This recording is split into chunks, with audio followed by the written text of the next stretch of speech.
வணக்கம். Tamil KSR channel பல பதிவு பார்த்துட்ருக்கோம்.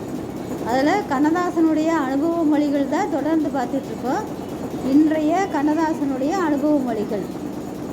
கணவன் வீடு போய் சேர்ந்தவள் 10வது நாளே பிறந்த வீட்டுக்கு திரும்பி வருவதும் உண்டு. 10 வருஷ காலம் வாழ்ந்து பிரிவதும் உண்டு. காதலித்து கல்யாணம் செய்து கொண்டவர்கள் கூட பேதலித்து போய் பிரிவு மனு போடுவதும் உண்டு. எங்கே இருந்து யாரை எடுத்துக்கொள்ள வேண்டும் என்பது கடவுளுக்கு மட்டுமே தெரிந்திருக்கிறது. ஆசை கண்ணை மூடிக்கொண்டு நடை போடும்போது அதை பாதையில் என்ன கிடைக்கிறது என்று பார்ப்பதில்லை. கால்களால் பூமியை தடவி தடவி நடக்கும் குருடனைப் போல அது ஒரு நிதானத்தையும் கை கொள்வதில்லை.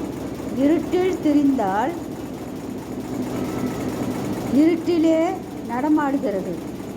வெளிச்சத்துக்கு வந்துவிட்டாலும் இருட்டையே நேசிக்கிறது.